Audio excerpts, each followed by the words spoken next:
What's going on, everyone? Happy Tuesday. Hope that everyone had a great week and Labor Day weekend as well. Mine was pretty good. We got Dennis in the panel. We got Kevin Gibbs in the chat. We got Lau in the chat. Who else we got? Guys.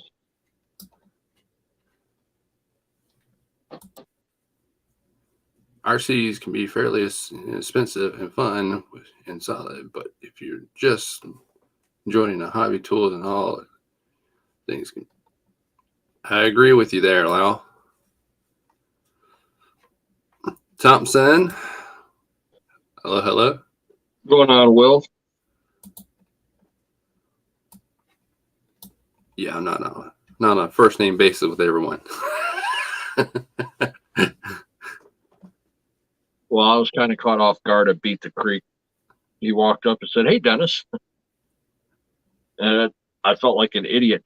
I kind of looked at him like a deer in headlights for a minute. I'm like, huh? I didn't expect that when I was there. Yeah. But it was cool to meet him, and it was cool to meet a lot of people that were there. Oh yeah. All right. Real quick, Will, they posted the dates for Beat the Creek, which is May 6th and 7th so far. They're still up in the air about the third date, if they're going to do it.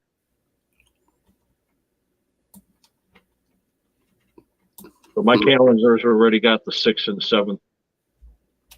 Just bold letters. I'm going. You're going.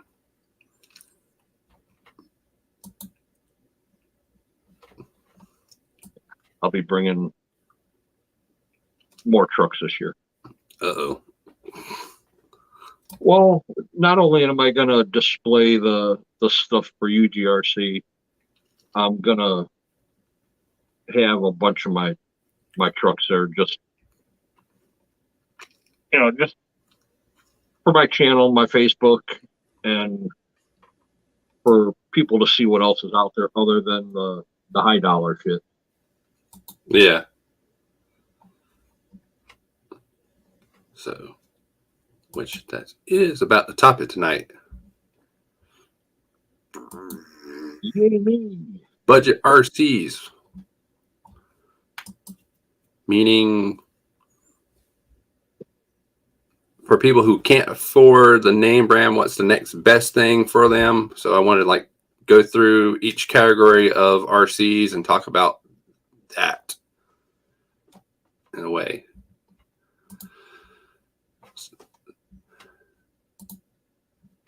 Yeah, should we go from least expensive? Notice I didn't say cheapest. Least expensive to what we would consider most expensive for us? Yeah, I would say that. Yeah, go from least expensive to the more expensive. So start off with Basher RCs.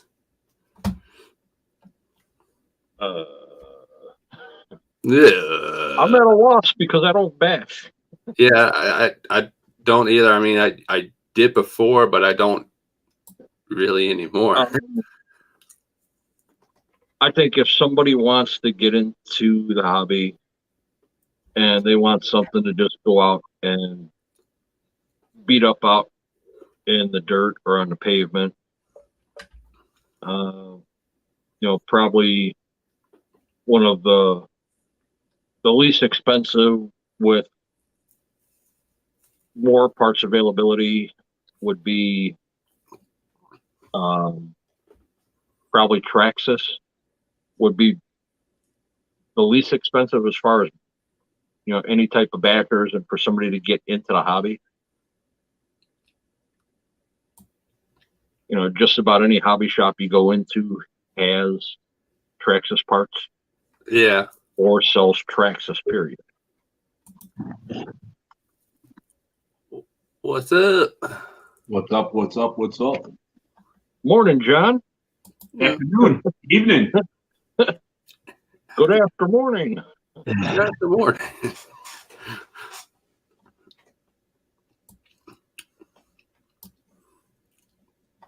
But as far as I'd say your least expensive RC would probably be toward like the WPL,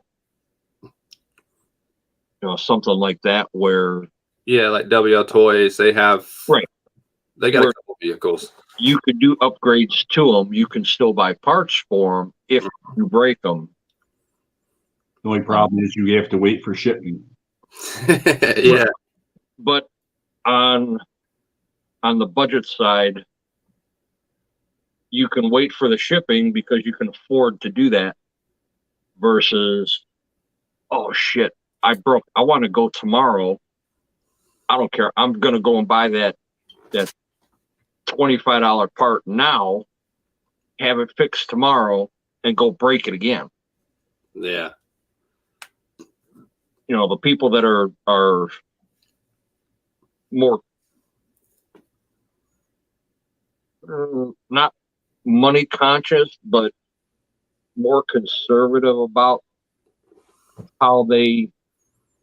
what they call bash versus what other people call bash.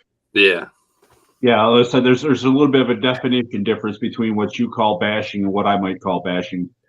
Right. I mean, me bashing is just going out and it's a free for all, and it is what it is. It breaks. Yeah, me, it's sending a stunting up a bowl of a thing and doing a backflip in the air and hitting the underneath side of a bridge. and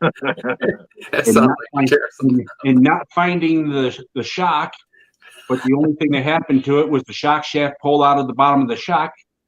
Thank you, Arma. What's going on, Bushman? Yeah. I'm not on I can't say the bashing side of it, but I'm not where I can say, go get this or go get that one, or this would be better for you to go get if you're just going to go out and run it and just have something to say that I got into the hobby. Yeah.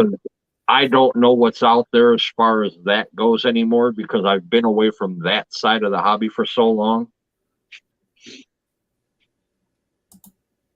But,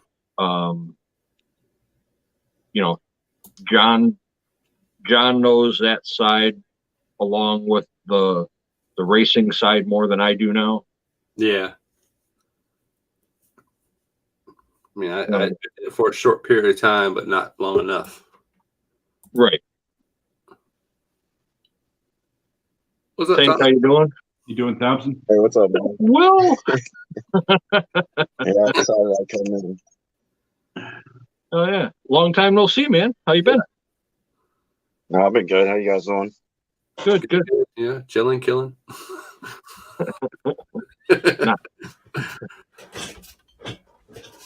But no, I don't know. I think it all depends on how you really want to dive into it. Yeah. Some people want to just say, they're just going to go in head first, even though they can't really afford the basher side of it, and they'll just jump in unknowingly. Yeah. Oh yeah. I'm thinking what there's that one company ECS or EC ECX. Yeah, ECA. Yeah, it's a Horizon wannabe brand. Yeah.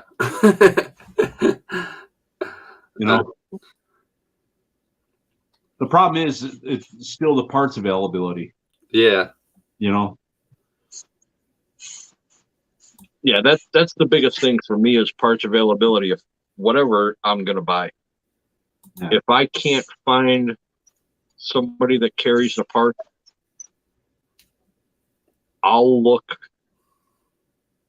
till I can find somebody that actually has them in stock, or find somebody that will be able to get the parts. Yeah, I'm just so lucky that I have a shop that's about a half hour north of me that's got the Arma parts. Yeah. Otherwise, I wouldn't be doing half the stuff I do to my Armas. Yeah. Armas came a long way in the time that it came out. Oh yeah. I mean, I first seen when they first came out, it just looked like almost kind of like HPI's cheapest version of the cars they could possibly put out. Now, all I gotta say is me racing the Slashes and have driven the Slashes. That Sentin is one beast of a vehicle. Yeah. Queen said, "Oh, man, Dennis."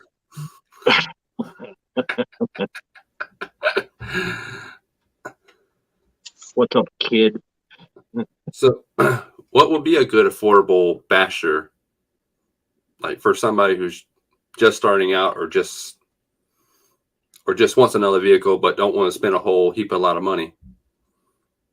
Heck, even if you were to even just them new Boost or whatever they are, the Arma Boost. They got a version of the Sentin, they got a version of all the other ones, and all it is 2-wheel drive, but it's all the parts are there. You just buy a $40 kit and you can make it 4-wheel drive. Yeah, and they're like 260-ish, 70-ish maybe. So I know it's a little bit more than the WL toys and all the other ones that I know Dennis was mentioning a couple when I was coming in. Yeah. Yeah, that's what I'm saying. You know, if somebody's just getting into it that doesn't want to go broke, but still wants to enjoy the hobby, there's other places to start off before you get into the big name brands. Yeah, like I said, with me mentioning just the 2-wheel drive and the Traxxas, yeah, sure, you get into them. They're like 240, I think, is the Slash, and you got another at least $150 for just battery and charger. Yeah, unless it comes with one. I don't know if vehicles still come with battery or chargers anymore. A lot of them I've been seeing, A-Main and even Horizon, they do a combo deal on them now where you can get the battery and charger. Like I said, and I know Traxxas for a while there had it too, where they give you the car charger adapter to charge your battery. Yeah, and then what was it? Nickel hydrate melt? Metal hydrate, yeah. Hey, but you know what? It's there, you know.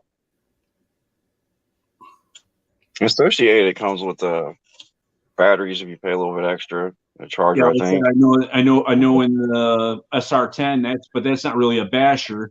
I know that's a kit. They have that in there. I think you get the MT10 as a kit too. That's a street stock car. It's a race car. Okay. Right, but most people that want to get into the hobby right now are just going to look at something that they can open a box and just go play.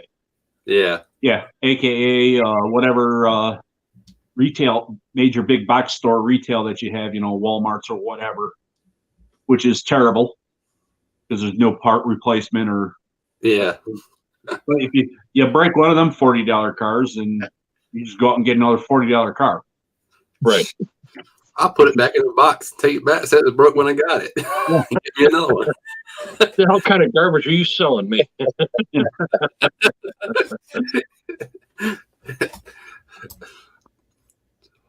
Yeah, but I got there's a lot of variables with it, with the low budget side. Yeah, and even that way, it's even the scale too. Yeah. Right. Some of them smaller ones are the 1/14ths. Yeah, I mean, or the 1/18ths or whatever, Yeah, And- that's what Kevin was actually saying. What scale basher you get has a lot to do with the price, and that's true. Yeah. Right. Now, like back when I was still doing the indoor racing over at a buddy's, we were racing on them RCP tracks.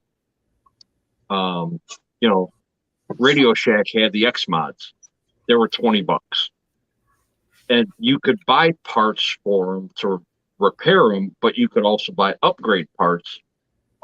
And if you had $100 into it, that was a lot of money into that little car. Yeah. And then, you know, Kyosho, they've been around, God, for almost 30 years with their Mini Z line. And they started out about $100. And you can go up to, you know, $1,000 into one if your wallet allows it. Yeah. I got a good little basher. So Little you got- 1/16 scale fly hall. Oh, there you It's go. made by High Boxing. But these things are tough as nails, man. I broke the wing on it, Yeah. but other than that, I put nothing on it. But they're Yeah. about $109. Comes with 2 batteries. And they got a monster truck and the Chuggy version. Okay. Nice.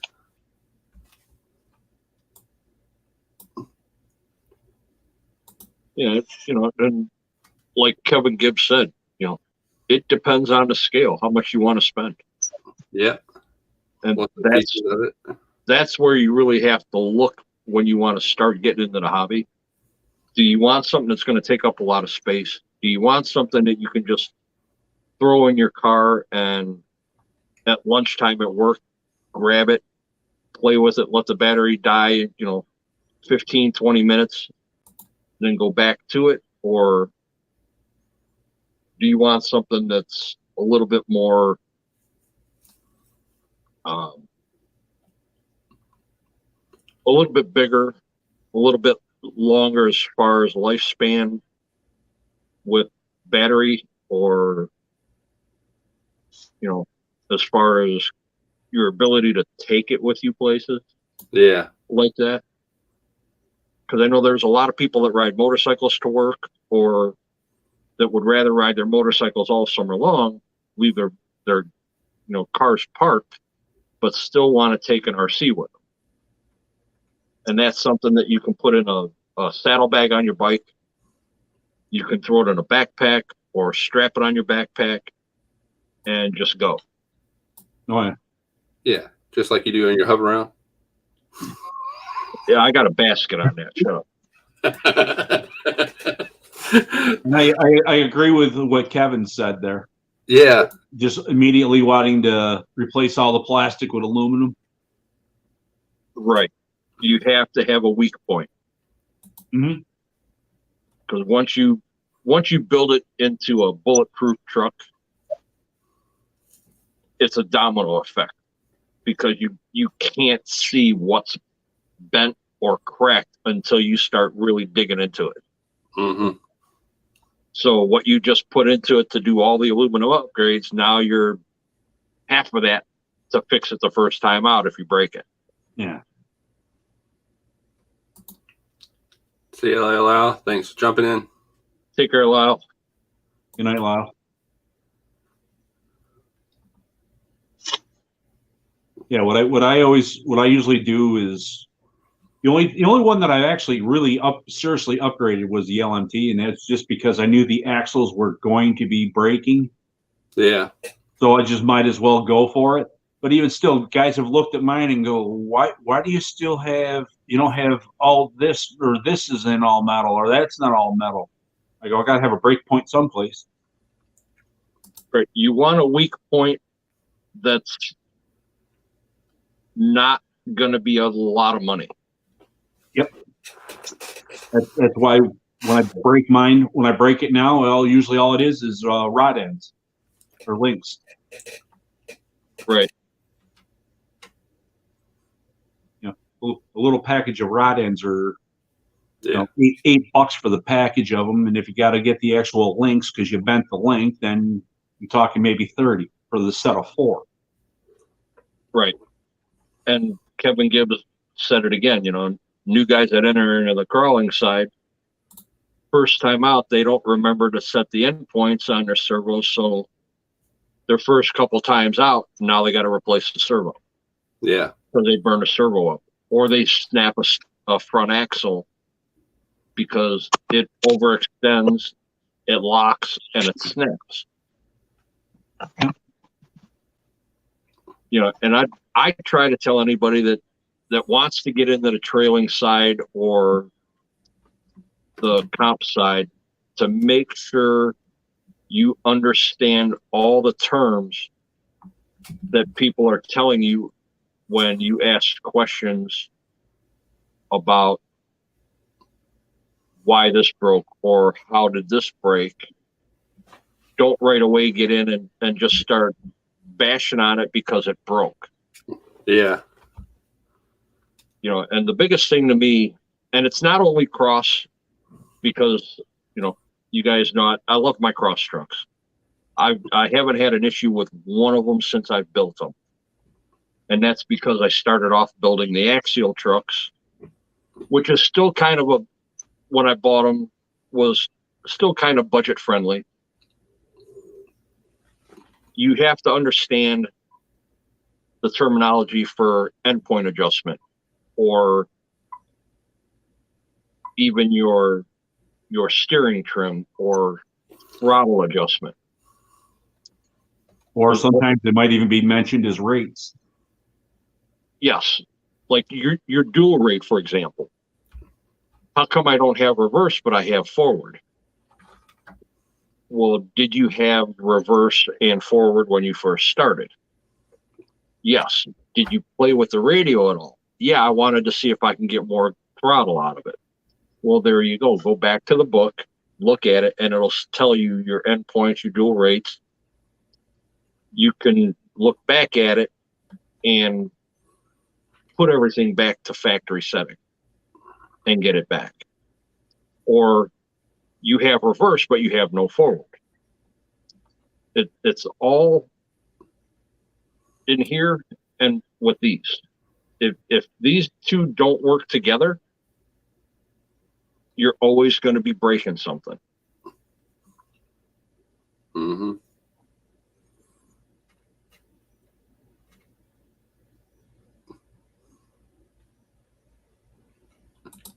Go off what Kevin Gibbs says. Some people forget to send a service report, send EPAs.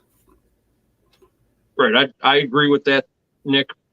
But you're also, you got to remember, if people that are new to the hobby don't know how to do that yet. What they're probably going to do is just pull it right out of the box and slap a battery in it and go. Mm-hmm. So if they don't know how to center their servo, they're not going to know how to set their endpoints. That's where, the hobby grade will come in. As long as it has a manual to tell you how to do it, or anymore, YouTube is your best friend. Yeah, university. Do research, watch the videos on how to do all the stuff to make sure that you can actually, understand what you're doing to it.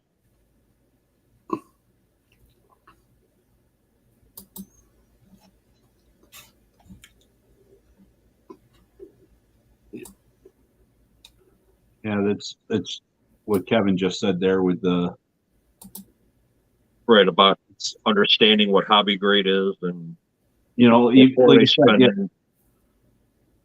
you'll buy it, you put all kinds of money into it, and then you barely drive it around, and then you'll run into somebody like me doing backflips and things with it, and they'll be like, "Oh wow."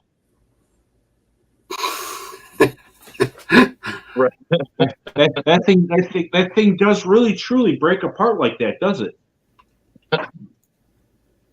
Well, and it's just like the old saying is, and it goes for anything in life.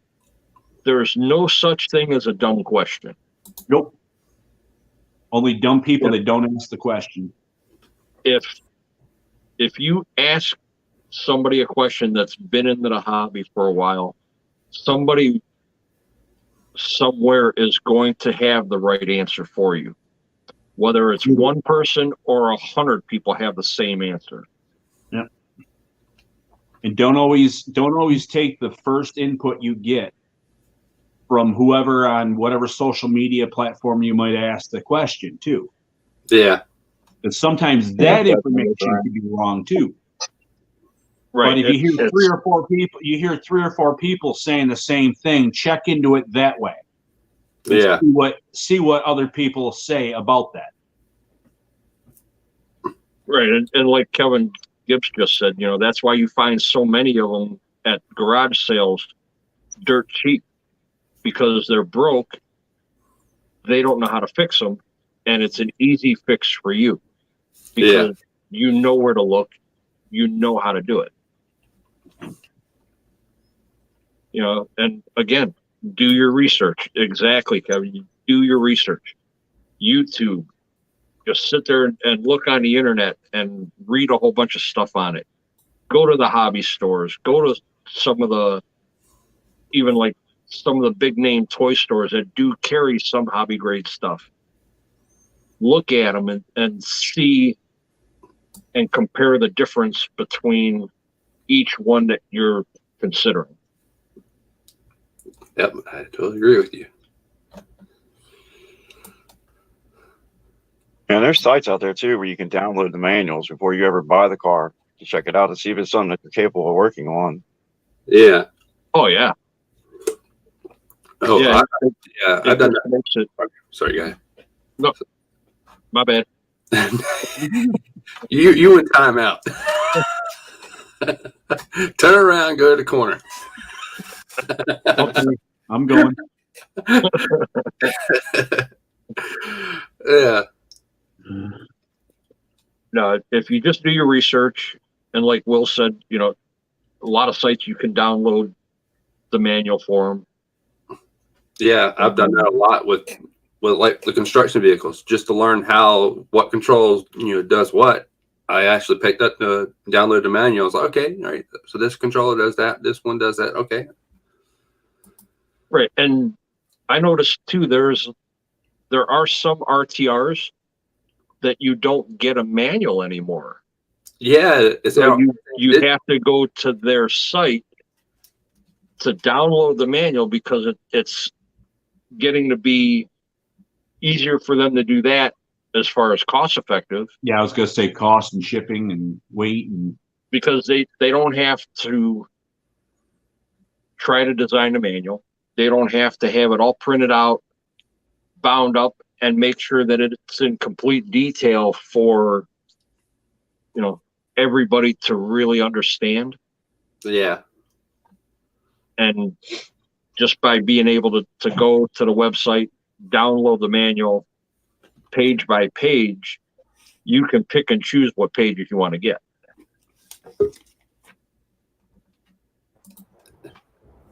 There's a lot of guys that get into the cross stuff that as soon as they get it, they build it. First thing they do, they throw the box and the manual in the garbage. Yeah. And they're like, well, I don't have the manual anymore. Well, you can go right to their site. You could download the manual for every vehicle that they've got. Yeah. Well, I had one come on a DVD.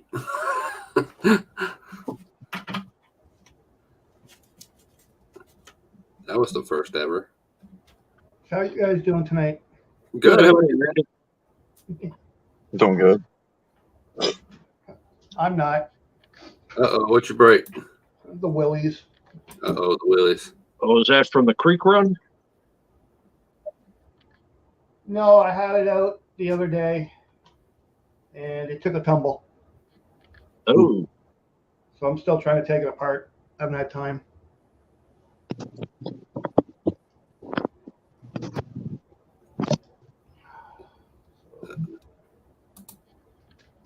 Kevin Gibbs says, I hang out in the chat room and watch tons of videos for 10 months before I got my first RC. That damn 79 Bronco came out and I had to have it.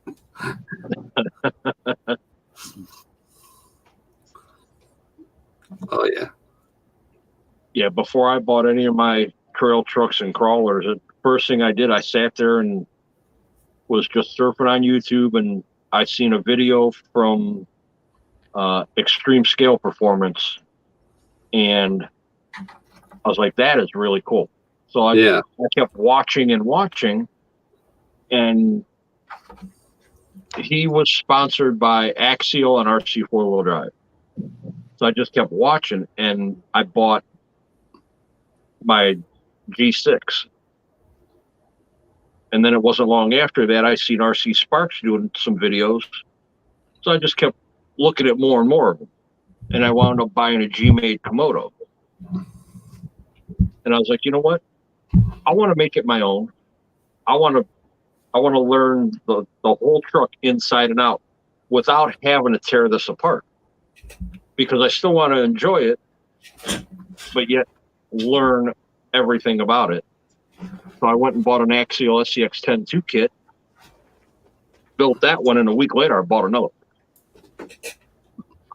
Because you get the complete understanding of what all the parts are, how they work, and how everything goes together. But with that being said, if you have just a small bit of mechanical ability, it's all it takes to really understand these. Yeah. And so at half the time, even after you pull your first transmission apart, you just kind of look at it and say, "Oh, wow, that was easy. That's simple as crap." Yeah. You know, the hard part is remembering where all the screws go. Right. Yeah. Remembering this, how it came apart, and then reversing all the steps to put it back in. Yeah, I always have to take pictures of everything. Like, okay, all right.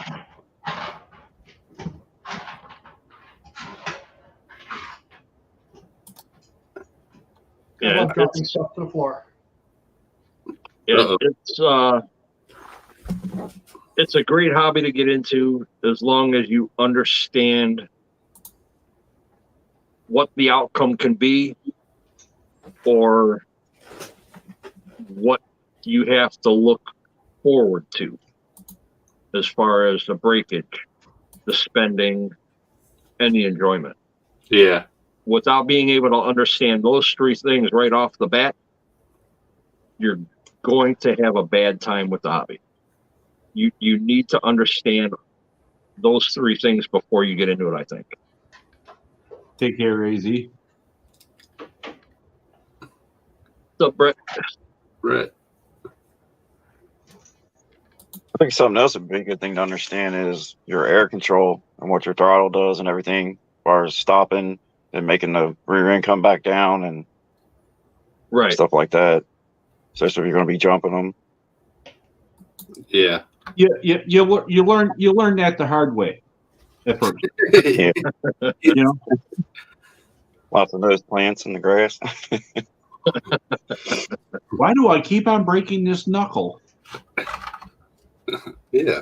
Why do I keep running into curbs? That I don't know if anybody else has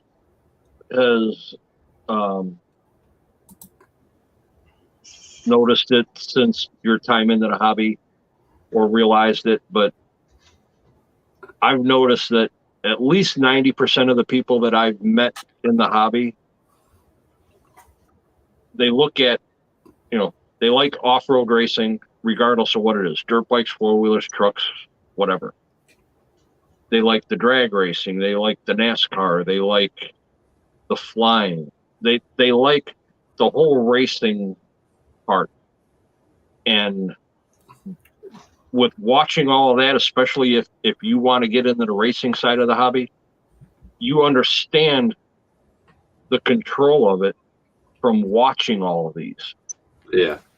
Like with the dirt bike racing, when they're in the air and they're coming nose down, first thing they do with it, they smack the throttle to get the ASN down and bring the front end up. Mm-hmm. And if it's going the opposite way and they're nose up, they stab the back brake to drop that front end down. The same thing goes for RC racing. You just have to have that happy medium once you hit the top of the jump. So if you know when to let off after, 3 or 4 good wrecks, you start to understand where that point is where you go away from the white knuckle to basically handling it with kid gloves to get it to stay flat in the air and to land without, nosing down or landing on the back bumper and, rolling past 10 cars. Well, that's how fast I can take the axle out of the Willys. There you go. There you Or an event that I managed to pull myself into on Monday for racing. There was a bad spot in the track. We all knew it all day long. Here I'm coming in hot and heavy, and boom, right into it. Where do I end up? Dead last. Yeah, off the track and over the wall. Right. And usually when people get into the racing, and I know I did it, I'll be the first to admit, you want to try and do as good as you can. So you want to try to show off while you're doing it. You want to just take that $1,000 truck and just, put the throttle into the wood, try and jump it as far as you can, and hope that you can land on all 4. Heck, I do that with And trail usually truck. when you do that, you're back in the pits taking it apart, and you look at it and like, see you guys. Let's just say they set my car back down, and I got hit like 2 more times, and I had an ESC and receiver and everything else dragging out of the bottom of the car. Dang. It was like, something's dragging. Well, yeah, don't worry about it. The rest of it's going to be on its way out there too. And as soon as the rest of it shows, then I'll pull it off. But until then, I'm not losing this 3rd spot. Right. The other thing that a lot of people don't understand when they get into the hobby too, regardless if it's the inexpensive side or the high dollar side, is your batteries. Oh yeah. If you're going to jump into it, you need to understand the dangers of nickel metal, NiCad, and the lithium. You need to understand what the battery can and can't do and how to take care of it. Mm-hmm. When I first started, it was nickel metal. I didn't want to go to the NiCad because they have a memory. If you don't understand that certain batteries have memories and certain ones don't, as soon as you plug that thing in and, doesn't have enough power, so I'll go plug it back in. You just depleted the memory of that. So it's only going to take a certain amount of charge. Where these guys, they get into the lithium batteries, and first thing they do is they charge that thing as hot as they can get it. And they walk away. That's why people's houses are burning down. They don't understand the dangers of the lithium batteries. So again, it goes back to the same thing, research. Yep. You have to do your research regardless of what it costs to get in the hobby.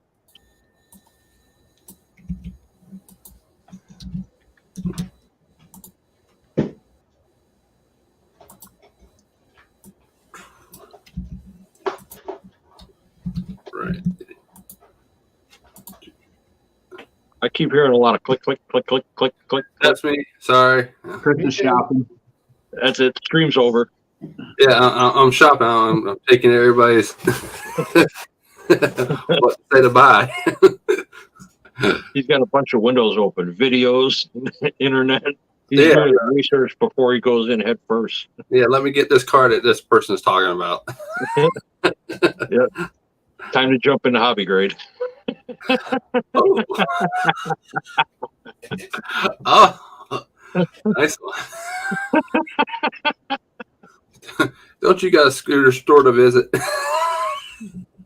Oh, they're closed. All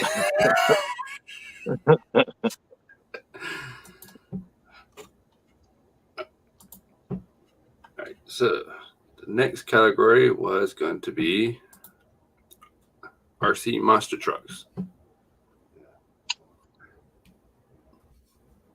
Then again, like I said, we've said before, it's scale. Chris, there's a comment in there. Yes. Because I just need Chris to text me. I've never got the number, I don't think. Yes, I gave it to you. You did? Yes, I did. I sent it to you in Messenger. Matter of fact, it was that night you guys were talking about the crane. And if you're like me and don't delete anything, it's in there. I didn't. Yeah, I hadn't deleted. I'm looking, but I don't think. I mean, I could always send it back to you tonight. Yeah, you have to. Yeah, because I thought I gave my number to you so you can give to Brent there. Right now, Brett has yours also, so I sent him yours and yours him. Oh, okay. Yeah, I still don't see it. Yeah, I sent you guys both. Oh, So yeah. I could resend it back after the stream. Yeah, because I was like, I'm waiting for him to text me, but I was like, I didn't get no text. I was like, oh, okay.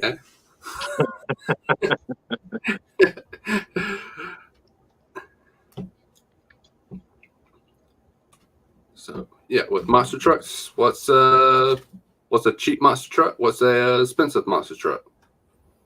Well, monster trucks are the cheap one. Like I said, you said them earlier, ECXs, or like I said, any of the China knockoff ones are, depending. Did you mess up on the number, maybe? Can't mess up on a copy paste. I'll do it again.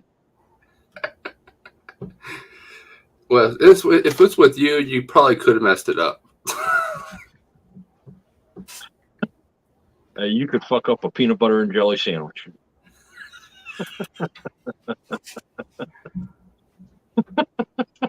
Wait, you mean to tell me the jelly doesn't go on first?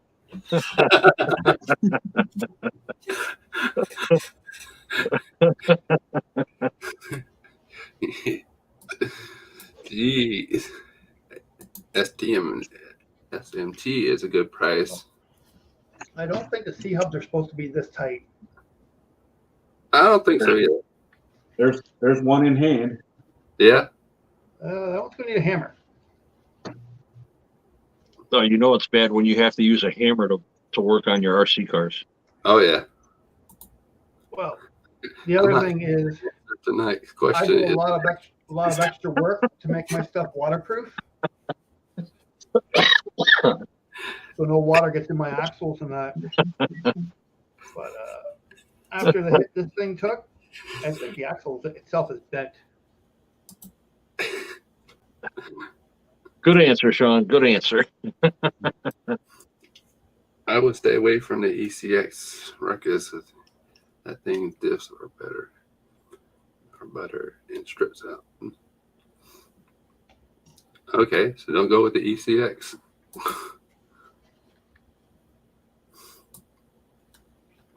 Somebody just getting into it that wants a monster truck, if it's something within their budget, it's not trying to sound rude or like a dick. It's like, come on. It's it's a live and learn situation. When somebody wants to get into the hobby, you give them the options and let them run with it. Mm-hmm. Because if you start veering them away from certain brands and certain aspects of the hobby, they'll just totally get discouraged and don't want to even get into it. They'll find something else.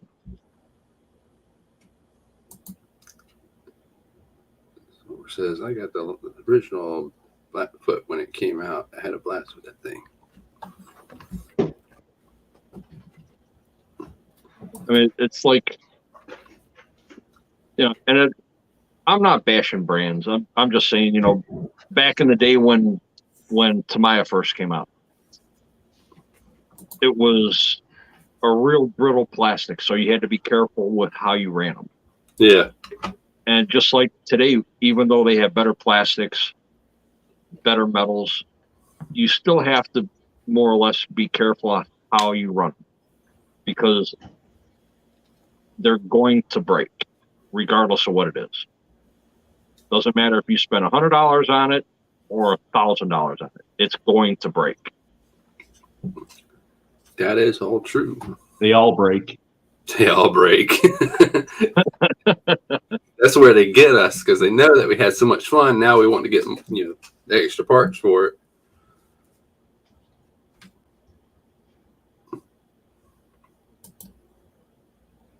You know, I've seen videos from people in these third world countries that they can't afford to buy the RC, so they Make them. They get parts and they build them out of cardboard and pieces of fucking tree bark. Yeah. Yeah. No, seriously, I seen a couple where the guy actually built a chassis out of a piece of tree bark and then made the body out of cardboard, made the wheels and tires out of paper that he rolled up and put it on just pieces of wire, and did the gears, and just found some motors and just made his own shit.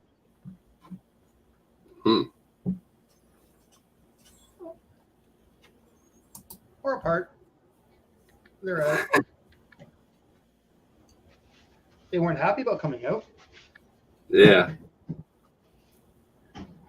Well, Brett, you're a different story, man. You're not easy on anything. This axle was 6 years old.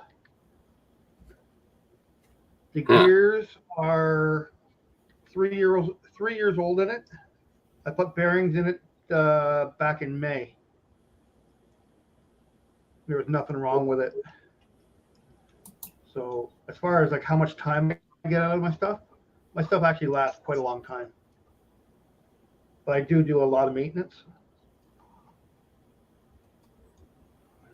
Right, and that's the other thing too is, you know, like I said before, if you have a little bit of mechanical ability, you'll understand how everything works. You'll know to do the maintenance, and you know, just little things go a long way. Yeah. Well, You know, even just getting the truck and just doing a simple little tear down of certain things. yeah. Well, Right. You know, this truck went about a little over 12 feet straight down onto rocks. So there's quite a bit of damage. I'm actually surprised that there's not as much as there should have been. The front axle, front suspension, one of my frame rails I know is bent, and my motor plate mount. I was going to say that truck is what, 20, 25 pounds? 13 pounds actually. 13. I couldn't remember. I know one of them that you have is a brick. Oh, yeah. The casing's bent. Brad left me on a lot of comments. But I do have a spare one.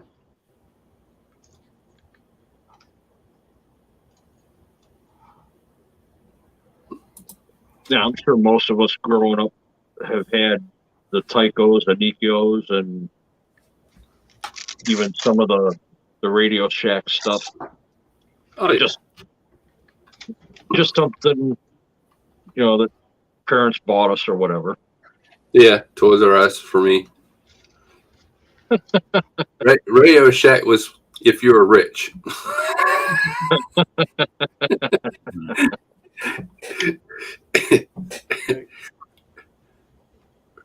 Radio Shack was like the Best Buy.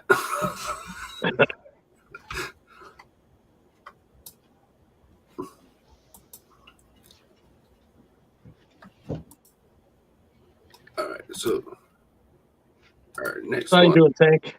What's up, Tank? I'm doing good. Hey, Hey, Francois. Kevin, and everybody in the chat, and everybody in the live video. How are you guys doing tonight? Hello, hello, hello. Yeah, do good. Just Tuesday night, Tamaya Tuesday, cool. What? Tamaya Tuesday. Oh, we can't have that.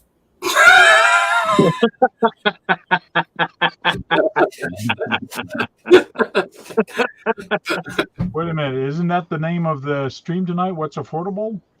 Yeah. Budget RC? You can't have more budget than Tamaya. Right.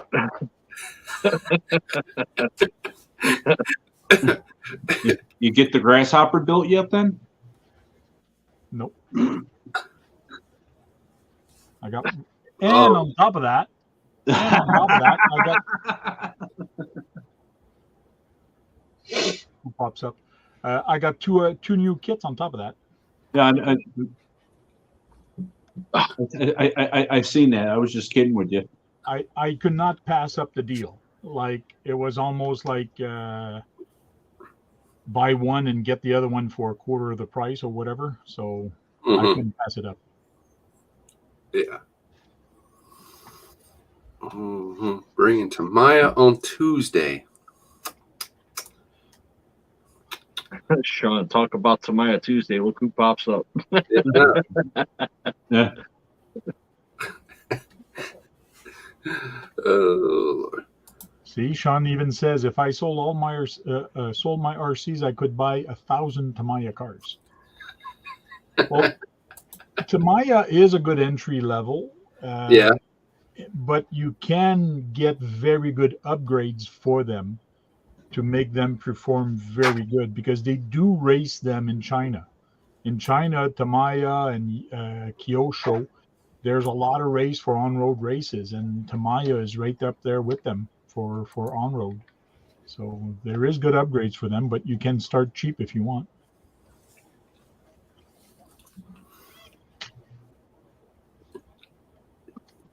Yep, and that was our next topic was the RC touring and drifters. And of course, I know Tamaya would be one of them. Yeah, but if you really know drifters, I don't think Tamaya is a good entry level for drifters. Okay. Because for a drifter, you need the turning radius for the steering, and Tamaya is not there. The Sakura D4, you can get it pretty cheap, and then you go up from there.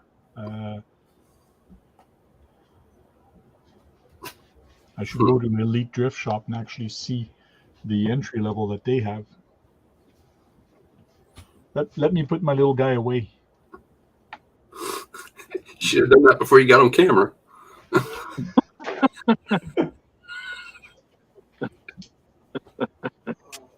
Oh, you want to put something on camera? Hold on. No. You can put that on camera. Oh. Oh. These are Paul's balls. Paul. Hey, you might want to go to the doctor and get this checked out. They're kind of blue. One hung low too.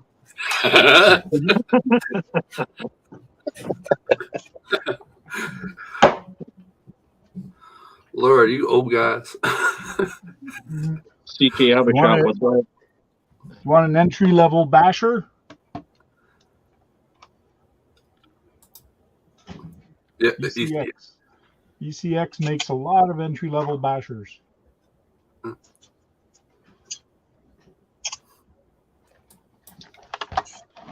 And what's nice with them is they're all available in the hobby store, and there is upgrades for them.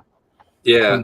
Or replacement part compared to the ones you get on Amazon. There is not. Or not always. Not always.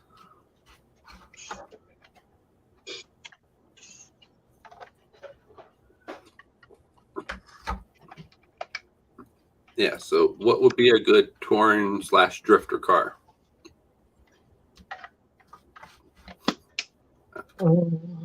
I mean, I had the HPI E10 Drifter, and it was a pretty good thing. It was, very cheap brush version.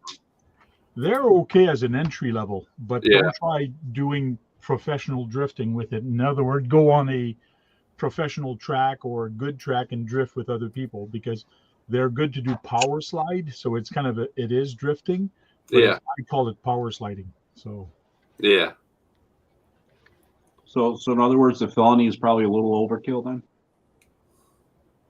no, it's not entry level. TL. No, I'm just saying in general, as far as drifting and sliding. Sang Vintage RC says that Tamiya TL01 is probably a good entry level. MST is a good entry level, and Yokomo. Yeah.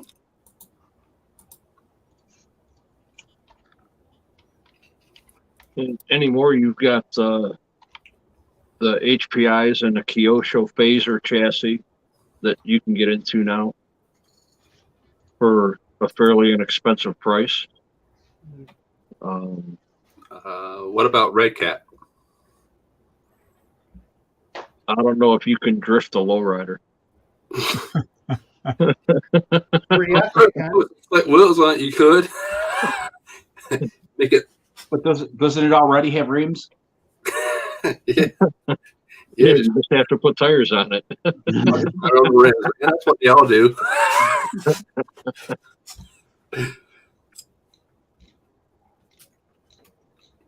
Not like seeing a 1-to-1 78 Cutlass on 45s.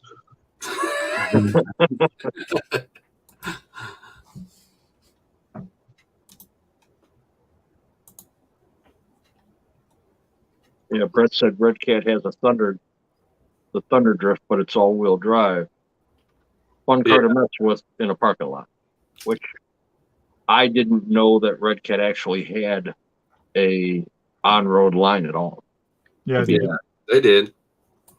Or do. Yeah, that's what that E10 Drifter was all-wheel drive I had. Yeah, I played around the parking lots. Yeah, I've been away from the on-road for quite a while. It's also belt-driven. So similar to the HPI RS4s. A lot of those were belt-driven, and then some of them were shaft-driven. Yeah, I agree with the E10 is a good budget. I think I paid like $210 for it when I bought it. But it can get very expensive on the tires. It's like $40 a set of tires.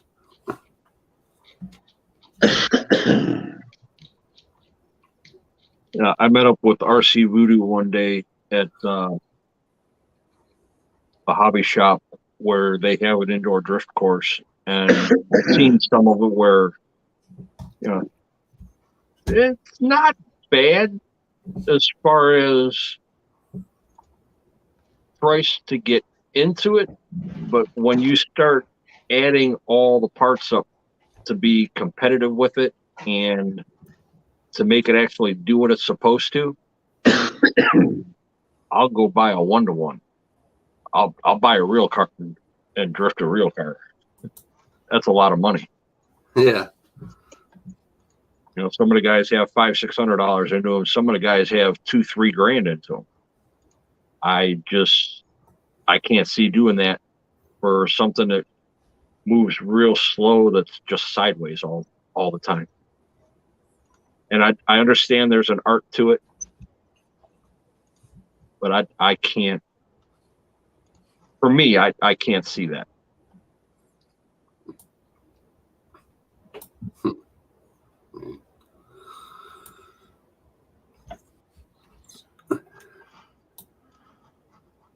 Yeah, Nick Baker. I don't think Mugen will ever get into the drift side of it. They're more of the on-road racing and the off-road racing. That's been their whole base for 20 plus years.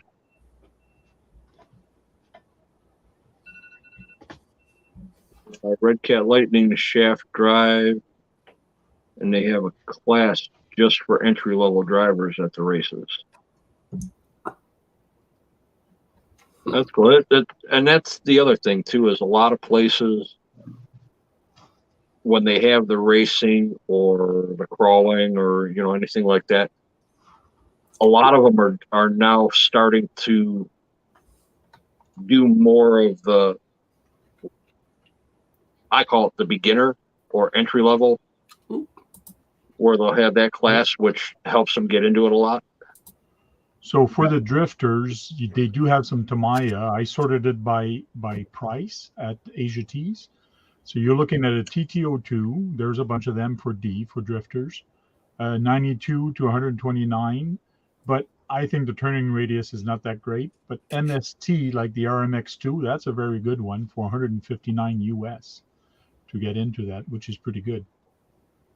And that's the car kit with the body.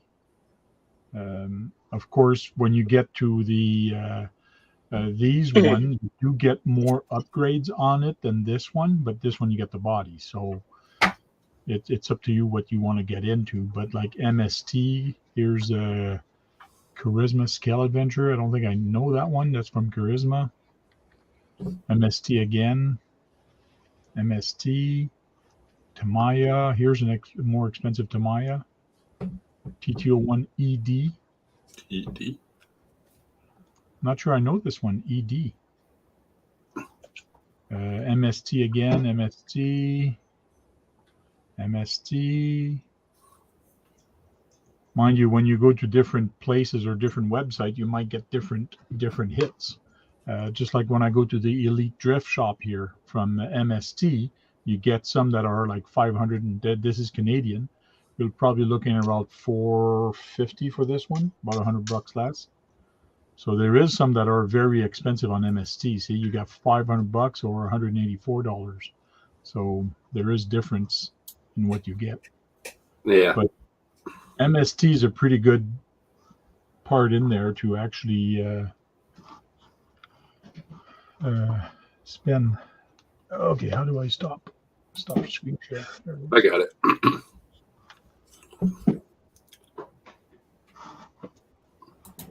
And another thing to think about it, if you're going to get into the drifting or touring, wherever you're going to be drifting and touring at, see what they carry.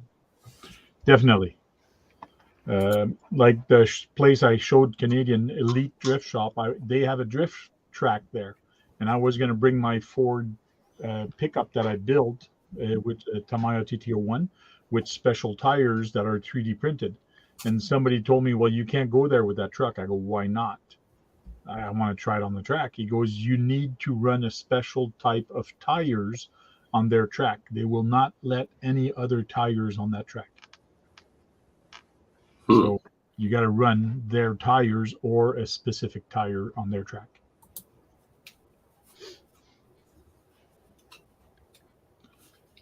These days, yes, they will. As long as they're getting into the hobby, though, Bill, if they go into the RTRs, at least they'll get the understanding of how everything works. Yeah, that's how I started off. Once somebody gets an RTR and they start breaking stuff, they start doing upgrades, then they're going to be able to understand the ease it is to actually build something just from a box of parts. Mm-hmm. Oh, you were supposed to do that? I just went out and bought another vehicle.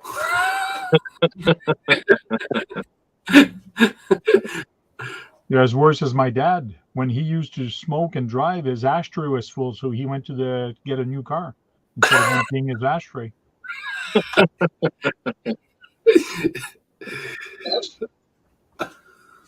Your ashtray's full. Time to go get a car. Damn. I bet they knew him on a first name basis at the dealership. Yeah. What's up, Guru? Or do like I did. I moved so far out of the sticks. There's none of hobby shopping. Yeah, but I'm sure you can have it shipped to your house. New cars don't come with ashtrays now. That's true. They don't. No, just a charging port for your vapes. You can say anything about a cigarette lighter. Yeah. They don't even have a cigarette lighter.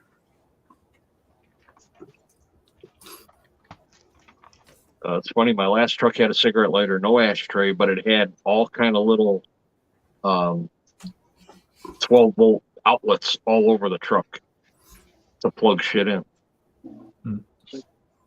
Really? You got a cigarette lighter but no ashtray? That's like putting an ashtray in it with no cigarette lighter.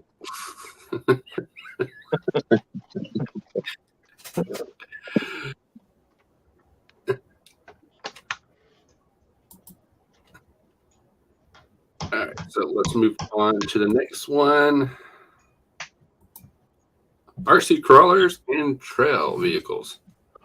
I'm lost on that one. I am too. I don't know. I don't know anything about trail vehicles or crawlers. Now, if you talk about construction vehicle, then we can help you out. Hey, that's coming up. Okay. I got a list. I'm going down it.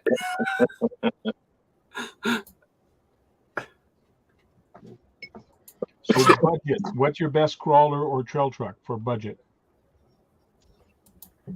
I mean, there's so many different ones out there now that you can go with, and usually Axle. I like Axle. To me, the most better friendly budget would be Redcat. Right. So That's what I was thinking. Redcat, then Team Associated, then Axial, and then Traxxas. Traxxas probably would be last because they're more expensive. Yeah, I agree with you. I would jump the Traxxas Sport up to be one of the first ones because you can get them everywhere and you get parts everywhere.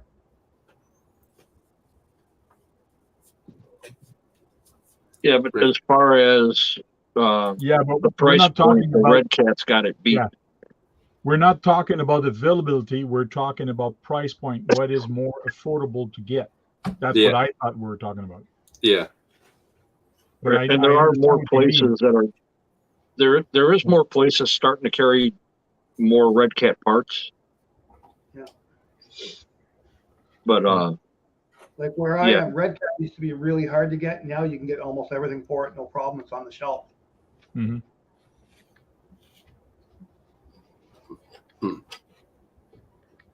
Guru says Gen 7. Yeah, 220 for the Gen 7, which I'm surprised that they're still selling because they've got 3 versions of the Gen 8 already.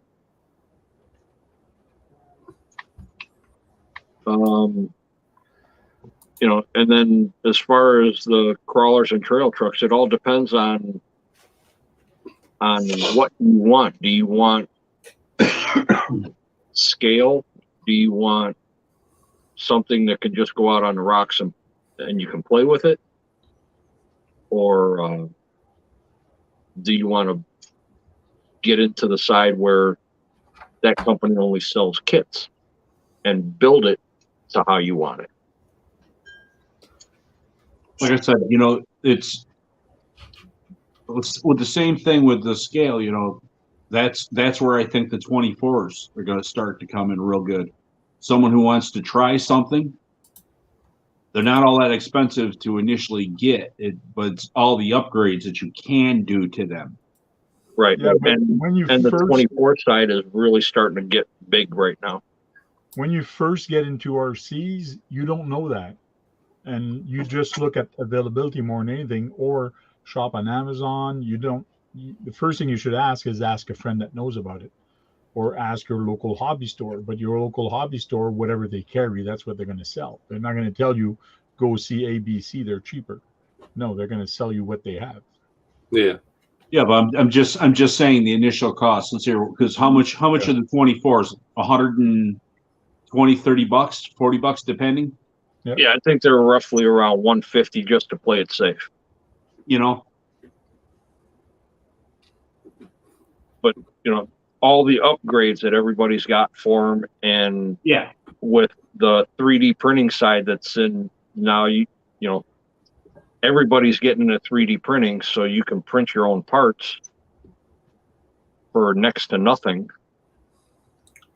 and you could just have fun with them until you run out of filament.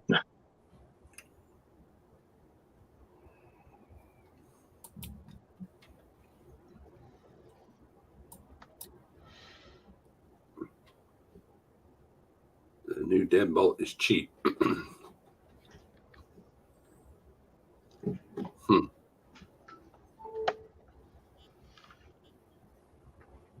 Yeah, the Swampers RC said the axial base camp.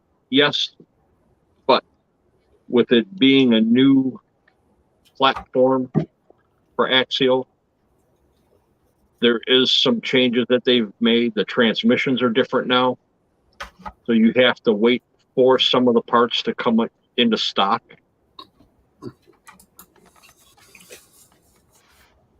Full Gear, what's up, Uncle Lee? Now, like ECX, they have a couple of their old rock crawlers that are still out. Redcat still has one of their old crawlers, other than the Gen 7s or the Gen 8s. Yeah. Is that Losi Nightcrawler, or was it Nightcrawler? Was that what it was called? Is that still available or no? They have the Nightcrawler 2.0 version. Yeah. Oh, okay. Which is a little bit smaller. Okay. But I mean, for those, that to me is an entry level crawler for somebody. Yeah. They're still only a couple $100. And if somebody wants to get out there and just play around on rocks or go out in the backyard and crawl on some logs or through their wife's flower beds, they can go out and do that with them. And plus, it's something that, with the 24 scales, that's something that you can do in the house all year round. Oh, yeah. Like 907 Arctic, where he's, confined to being indoors for a while because the weather is so bad. You can actually sit there and have fun with the 24s. It actually works. Now you need a gerbil to put on there. No, I want to see him ride it. Like in the circus. I would pay to see Tank ride that little bicycle. You might probably put maybe like one of your pinky toe on there or something. Go like this.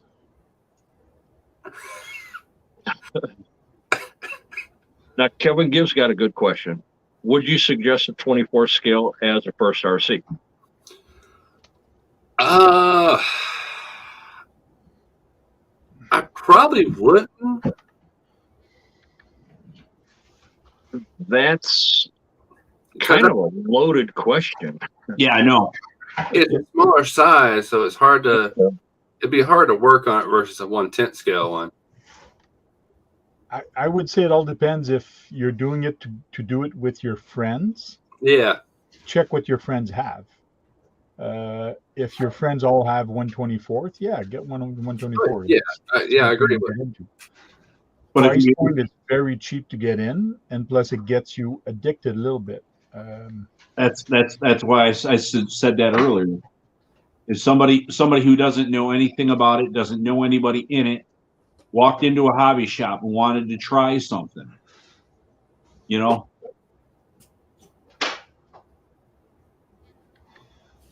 really. That's what I did. I got the SCX 24 deadbolt first, and then got the bigger one. Guru. But you don't have one to you have one, so what, 124 scale? Yeah, do you have any 124th? Yeah. And it's got dual steering. Look at that. Yeah, moto style, motor and axle, dual steering. So yeah, I have a 24 scale. So boom.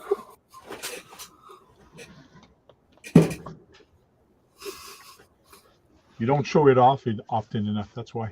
Yeah, I don't really show it off that often. So Well, when you first got on the streams with us, you went through your collection at one day. that's not a real crawler. Well,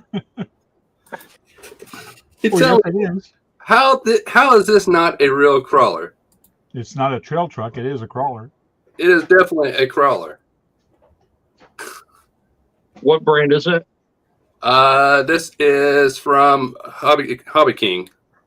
Called it Rock Basher or Bash. Yeah, Rockstar. Well, we can get it off of there.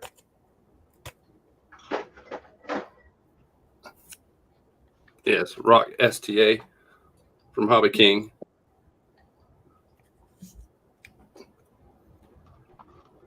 So grade. That's a toy grade. Toy grade my ass.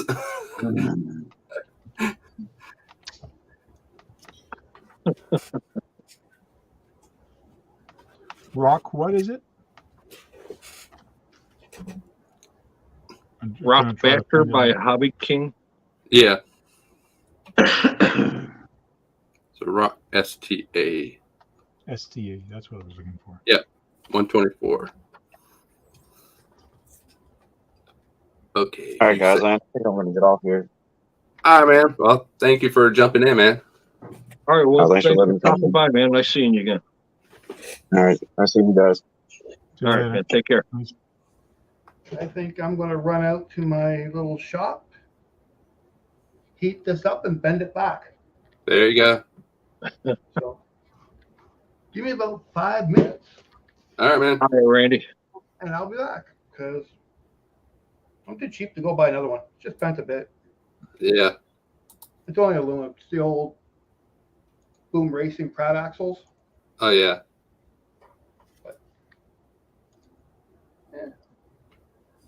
Yeah, I think I kind of squished up the willies pretty bad. Oh, yeah.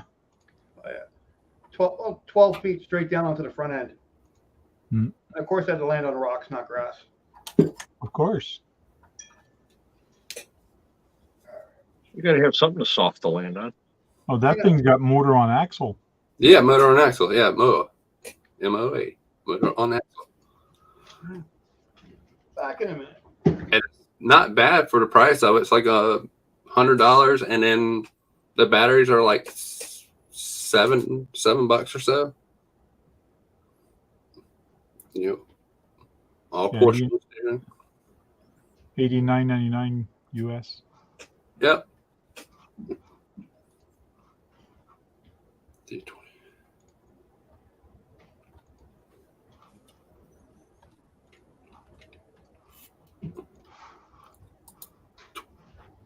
So there it is. It's Yep, even that's got a little video. I'm not going to bother playing the video because I don't want you to get a strike. Shh. Please. Hobby King loved my videos so much they wanted to put it on their site. Oh, yeah? Yeah. Look at the flex on that thing. Yeah. Battery access underneath. Yep. Motor on axle, four-wheel steering. That thing is loaded. It is loaded. And that's what the original crawlers looked like when everybody first started getting into it. Yep. It was basically all tubing with a couple little pieces of plastic on them to make it look like a body. Now, of course, getting an SEX24 makes more sense, or the other brand, just for the upgrade portion of it. Yeah. But this is already ready to crawl and already with four-wheel steering. So if you want to try it and really on a budget, that's perfect. Yeah.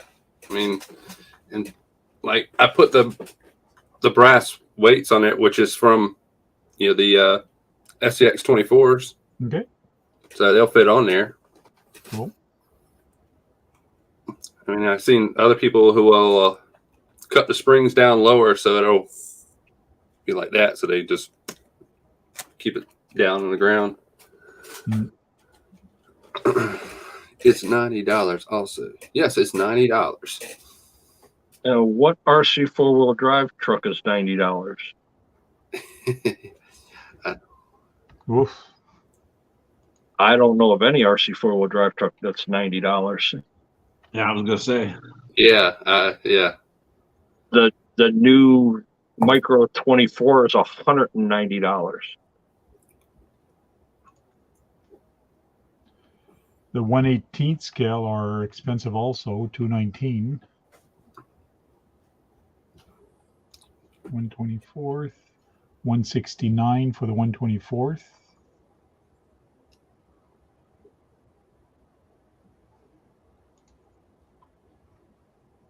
$499 for the Galande. I don't think there's anything under. There's nothing on RC 4-wheel drive site that's $90. No, it's not. Oh, parts, yeah. Some. I was gonna say, come on, the rim's got to be at least that. Tires have got to at least be that. Yeah.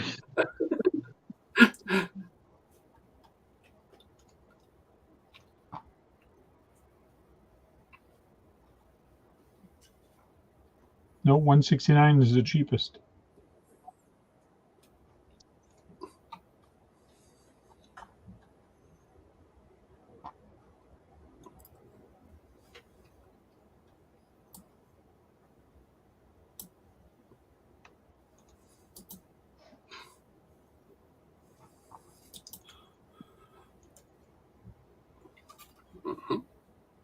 Oh, you can get a winch for $34.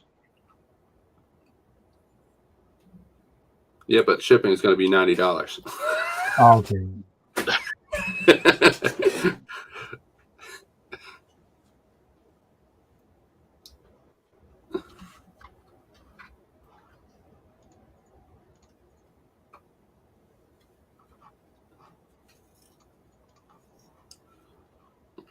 Guru, is that an A-Main price?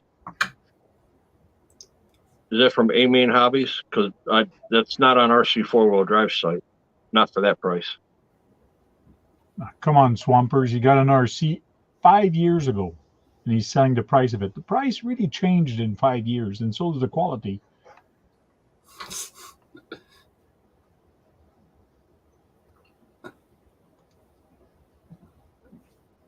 Yeah, Labor Day weekend, there was a sale on that truck to get them moving for $80, and they're back to regular price again. Yeah. I just put it in the what app? The what? Who? The what app that we're all in. Yeah, regular price was 160 something, and then it was marked down to 119 just for the weekend.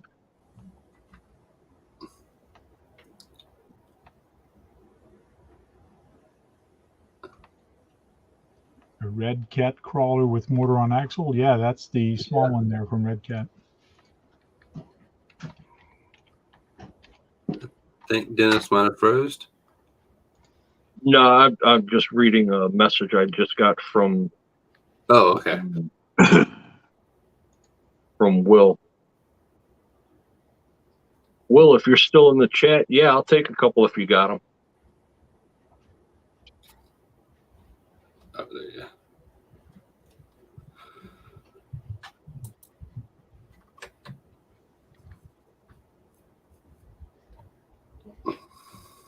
The Ridge Rock 4-wheel steering motor on axle, $195. It's not a bad price for that.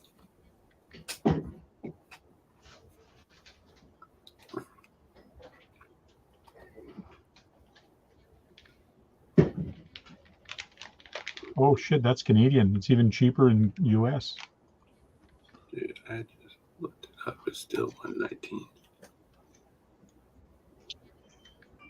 Yeah, saying that's Cross's new truck. It's the BT8. Yeah.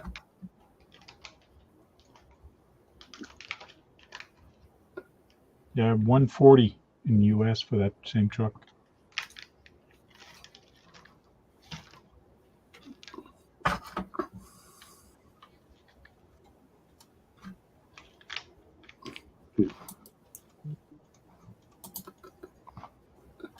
That looks amazing. Yep. Love machine.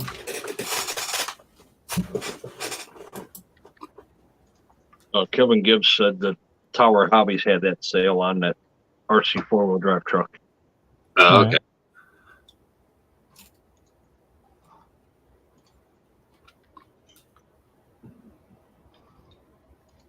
I personally don't think it's going to be a big seller like the other 24s are. It's too much like the regular TF2s. Yeah.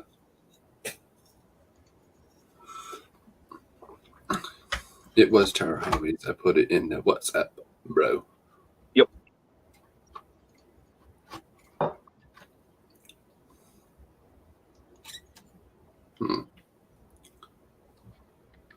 right. So,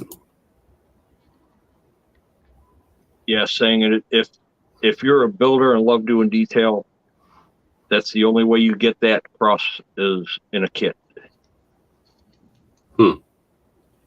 And trust me, it's very detailed. And it will take over your workbench.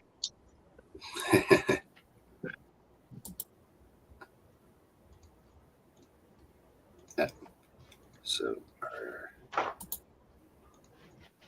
next thing is the RC semi trucks. Probably spelled that wrong, but Okay, how about that conversation? I don't know anything about them. Yeah. Except they're not cheap. they're not cheap whatsoever. Oh, they're cheap initially. It's everything else you do to them. Yeah. What do you mean cheap initially? My buddy just bought one unopened in a box, $700 and something. And it's a kit. Yeah. But like I said, I'm gonna go with the side of with tank on this one. But Tamiya ones. What's the cheap one? 300. Yeah. They are. Let me get the semi trailers. Let's see the cheapest one from Tamiya. Yeah. Hercules Hobby has cheaper ones.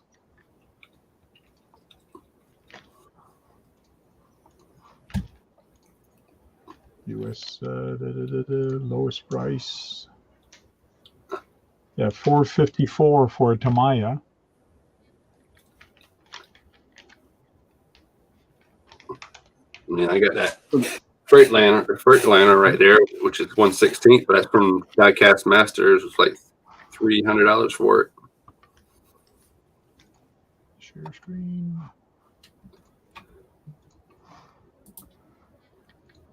So basically, here's a Tamiya 400. Here's another one, Tamiya 278 for this one.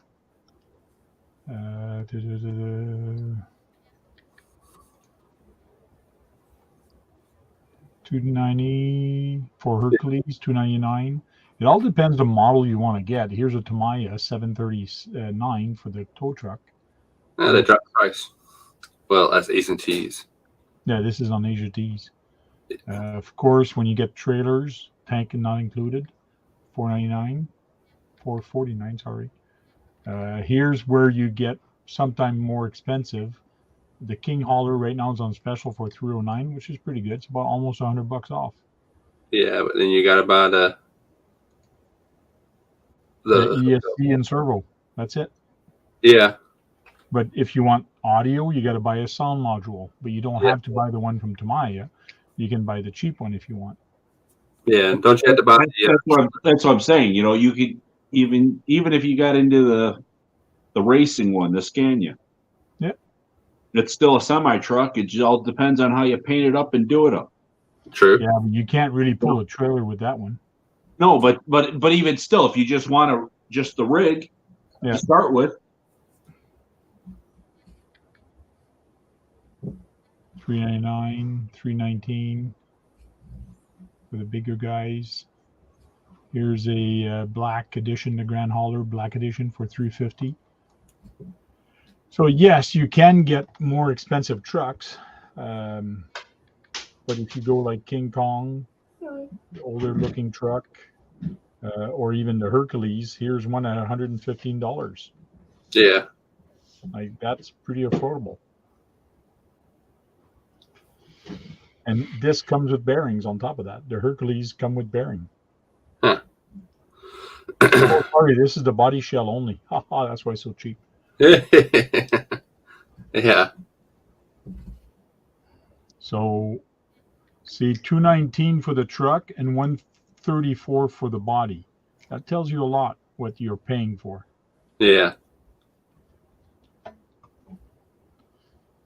Like $134, and you pay not even $100 more, and you get the whole truck. It's crazy. Yeah. But again, there's a lot of different options you want. But if you want to get into entry level, these are very nice. And then you get into Lesu. They're friggin' expensive, but they're nice. Yeah.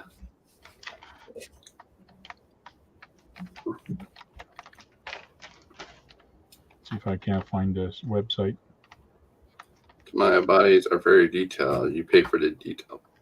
Yeah. True.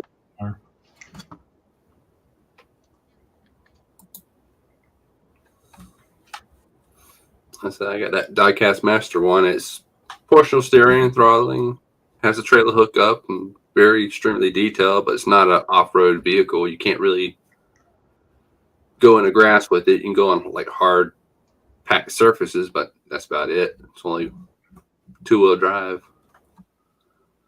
Oh, I found some Lesu on AliExpress at $4,600. There you go. Woo! That's not very affordable for some people. Is that U.S. or is that European? U.S. Pass.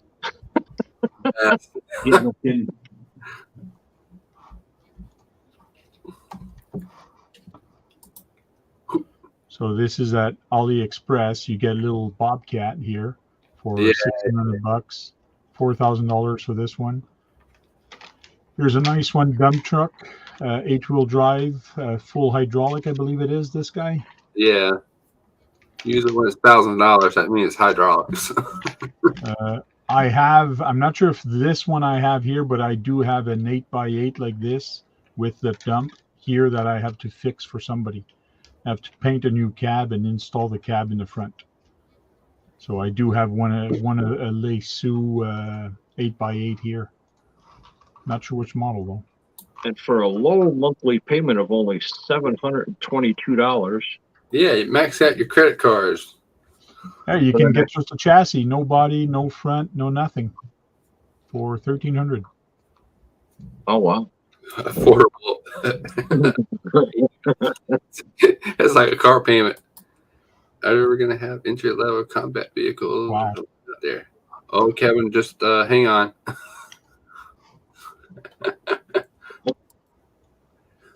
What is Kevin asking? Entry level combat vehicles. Well, let's go ahead and skip to it. Oh, there is a lot of them. Yes. RC tanks, and we'll include that as combat vehicle. Yeah. Better. Bushman, if I use my wife's credit card, that's mine. She doesn't know. No such thing as her credit card. Kevin. Don't tell you. Mom, borrow a card. See, what you do is you buy yourself something, then you buy her something nice with the same card. Yeah, but when you buy her something nice with that same card, it better be the equal or more value. well, you need to make hers more more valuable. Or you do like me. You put something on your Amazon cart, and you don't tell your wife. So when she goes and orders something, she hits purchase, and she doesn't realize there was something else in the cart at the same time, and then she purchases your part at the same time. Send it back. It works.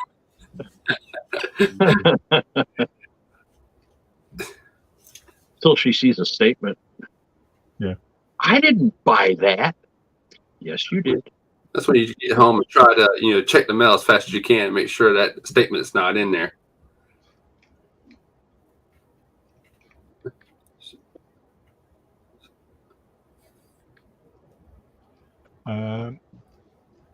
So what is the entry level tank that you know about? Mostly be like Henlong and Tamiya are the two companies that really do a lot of the RC tanks. Yeah, but Henlong is more entry level, mind you. Yeah, there is a lot of upgrade for them to make them better, but you pay more. Yeah, but Tamiya, they're friggin' expensive. They are, and then of course you have your plastic version and you got your metal versions. Yeah.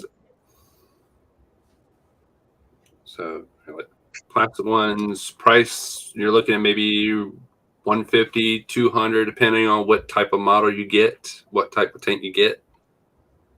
And of course, the metal ones are always, I don't know, I think they're like $600 something around there. RC8 says I bought a trailer for my HG 8x8. I'm actually putting one of those trailers together here. It's a lowboy trailer, and it's got the ramps in the back that are actually electric. You can bring them up and down with a remote. It's kind of cool. It doesn't like jitter.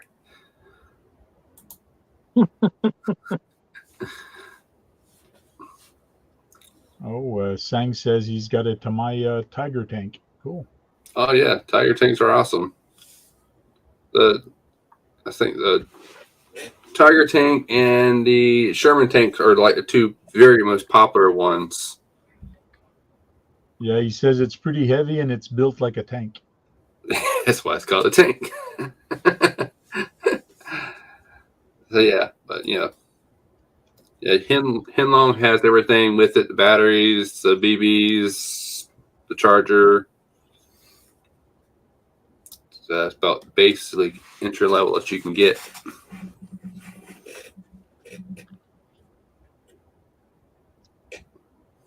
So, all right. Now, what RCs did we not talk about? No, I think I skipped one.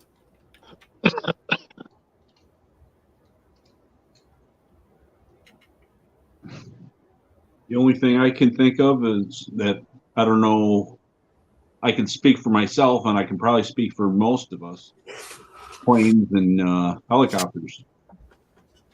Actually, that's the one I did skip. Airplanes, helicopters. Yeah, and quads. There's quads, boats. Mm-hmm. Yeah, I missed a few tonight. Yeah. I don't know too much about airplane. I do want to get one. There's one I'm looking at right now at the hobby store, because I told him, listen, I'm new for airplanes. I don't know how to fly them, but I want something that can take off very quickly, that is very light, and I can actually just fly slowly in my yard. Not something that goes fast, but just something that I can just go very slowly in my yard and just do circles. And there's one. It's about not even $200, so I'm thinking of getting that one soon. Yeah, I started off with a really a beginner plane, a glider actually. But before I could buy it, the guy at the hobby shop, he's like, before I sell you it, Chris, he's like, I got to put you on the simulator so you can fly one, since you've never done it before, because it's totally different when it's up there in the sky. So I had to work on the simulator, and then he let me bought it. And yeah, after 5 times of gluing it back together and stuff, and finally just bit the dust. Break the nose, glue it back. Break the nose, glue it back. Oh yeah. Then it got too heavy for the constant amount of glue that's on it.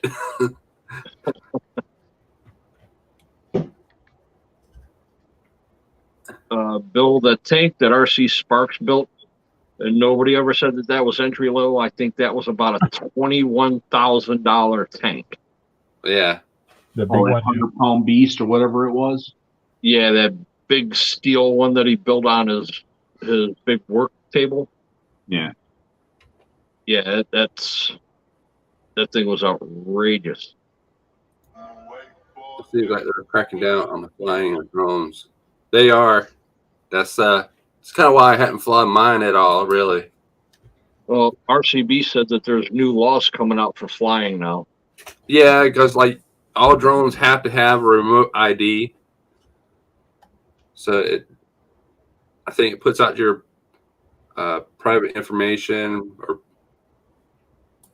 they can see where you took off, where you're going. So drones move like drones move like bugs. Yeah. So Yeah, they skip around like freaking bumblebees. yeah.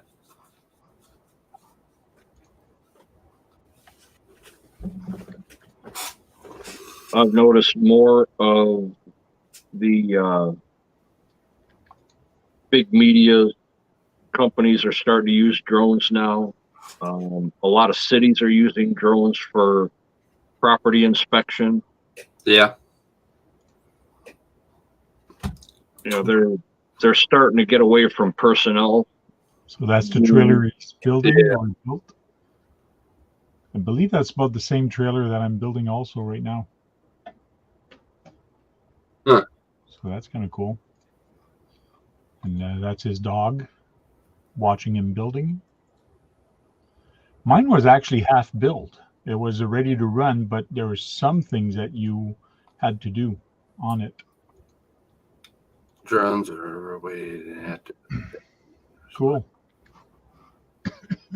Huh. Yeah, that's why I don't fly. Yeah, it's very literally where I fly. Because I got the airport close by, or got two airports close by. I got the military base that's kind of close by. So if I'm flying off the coast.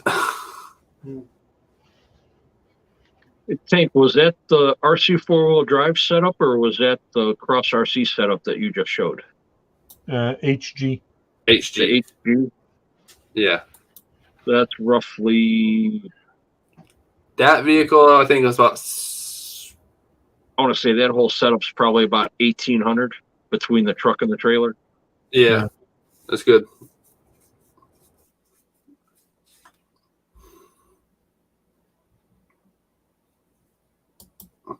I know there's two different prices for the cross truck. You got the BC8 and the MC8, and there's almost a $600 difference in those two. And then the trailer for the BC8 is almost as much as what the BC8 costs. And that puts you just at around about 6.5 feet in length. Damn.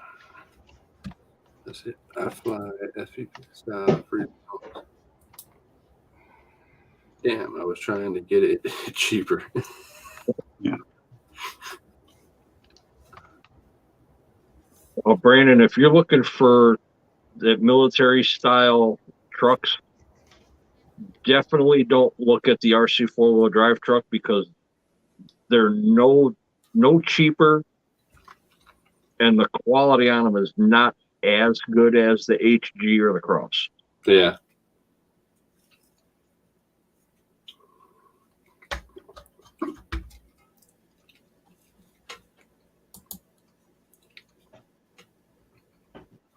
Yep. And let's see. And RCB says he flies freestyle FPV drones. yeah, Nope. That's crazy. yep. And see what's in. Of course, the last one, RC construction vehicles. Anybody know anything about that? I don't think anybody on this panel knows anything about those. Sean should. He just bought 2.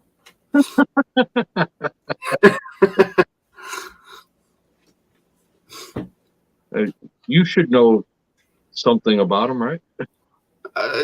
Maybe a little bit, but not a whole heap and a lot. I mean, there are very affordable construction vehicles that you can get. Just like a couple of mine, the excavator, the front loader. Both are extremely powerful, all metal. They have servo actuators on them so they can actually dig, lift up heavy loads. The excavator was like $500, and then the front loader was $3 something for it. RCB, I have a few RC construction RCs. Yeah, yep. Sean just bought the RC4 drive excavator and dozer. Woo-hoo-hoo. That's big money there. I can't afford those. Oh, he's going to have holes in his backyard now. Yeah. Maybe he'll build himself a 24 course. Maybe. That's what everybody's been telling me of mine. I'm building a construction site. It's like, oh, that'd be a great 124 scale part right there to build.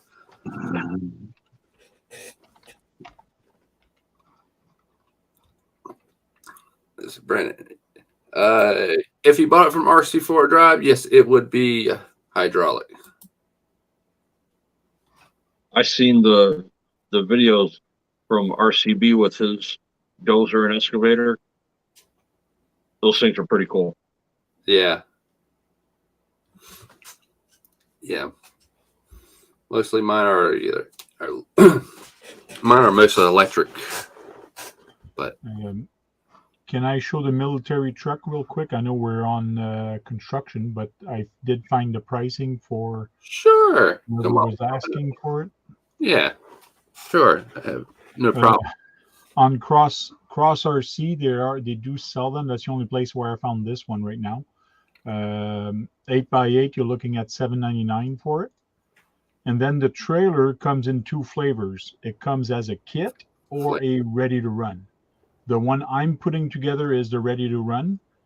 The only thing that needed to be done is you need to put the back on it, and it is motorized, the back ramps, and also put this gooseneck. You got to install this and all the little tiny knickknacks. But other than that, it's almost ready to run. So it's kind of cool.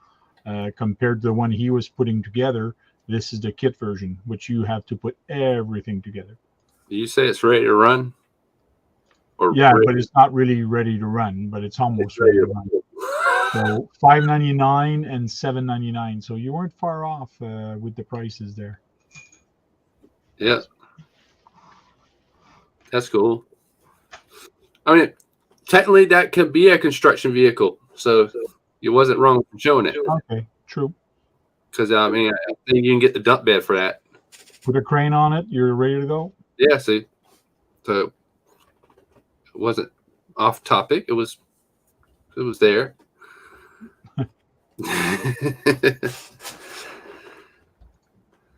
Hank, did you ever get that one with the claw going? The claw or the crane? Or whatever one it was that you had. Yeah, I got the crane going, but there's a problem with the remote, with the way they programmed it. Mm-hmm. It does not want to come out. Oh. So the remote, you're supposed to hit number 4, and then you go up or down, and then it actually comes out or in. So what I did is I took my box of my crane, and I took the receiver and my transmitter, my remote. Mine works okay. Like there's no problem with mine. It comes out, it comes back in. It takes 3.5 minutes to extend all the way.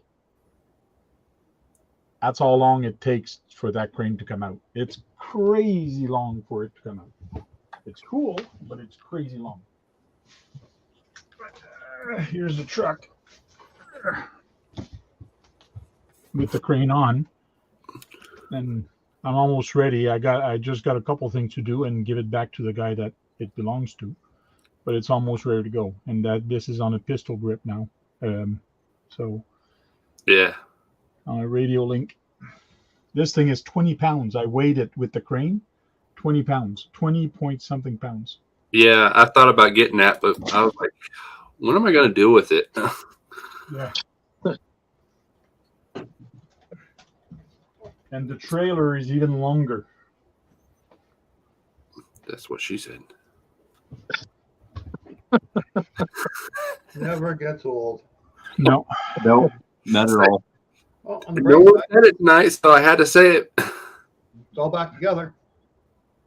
Or you got it straightened out. The Yeah, trailer yeah. is 29 inch almost. Nice. It's amazing what you do with a little bit of heat and a press. Yeah. I need to- Oh, yeah. Little boy trailer. Yeah. It's going to need a lowboy trailer, and then it's going to need a bigger truck to pull the lowboy trailer. They'll wind up with a dump truck and a trailer by Christmas. Yeah. I'm telling you, it gets pretty addicted, the construction stuff. You buy one, you buy another, you buy another, you buy another, and next thing you know, you got a whole damn shelf full of them. Yeah, it's just like anything else in the RC zone. Whatever niche you find, You just multiplies.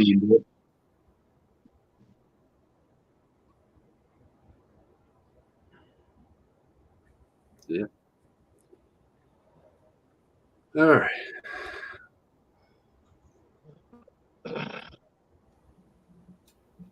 Anything else anybody wants to say about tonight's topic? Anything? No, I actually enjoyed it tonight. It was definitely different. You know, it's what makes the streams what they are. Yeah, I put a little time into thinking about it. So Preoccupy your mind with that versus all the bullshit in life. ain't that true? Mm-hmm. Yep. And get yourself a real 124th. I'm kidding. Oh, you know what? I'm just kidding too. Screenshot. Wait, I was actually the wrong button.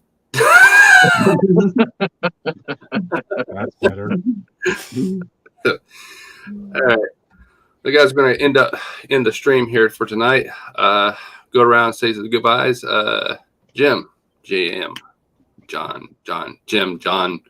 Whatever. Everybody always kills it and screws it up anyway. So we'll just add you to the list. Yeah, whatever it says on the bottle. Jim, Jack. That was a fun time just BSing about the hobby in general. Randy. Don't use your crawlers for bashers. So he's fixing them all night. That's a wise tip. Dennis. Chris, I like what you're doing with this, with the topics and coming up with things to talk about. Everybody can share their ideas and knowledge about it. Mm-hmm. So keep doing what you're doing. It's a good thing. All right. Thanks everybody for stopping by. Make sure you guys hit that thumbs up. And as always, shiny side up. And Tank. Well, thanks a lot for the invite, and go charge us some batteries and go out there, break something. Because if you're not breaking anything, you're not having any fun, right, Randy? So We're having fun right now. I think I'm gonna have fun picking up BP axles for this. Look at John. Look at John there. He's flipping his axle. Like, no more shocks. Gone. Bye. Now the fun begins. Yeah, all the fun begins. And lastly, for myself, thanks everyone in the panel and in the chat for joining in. Pretty good. Very long topic. So that was good. So I'll see y'all next week, hopefully. And be safe and have a good week. Later, chat. Later. Later.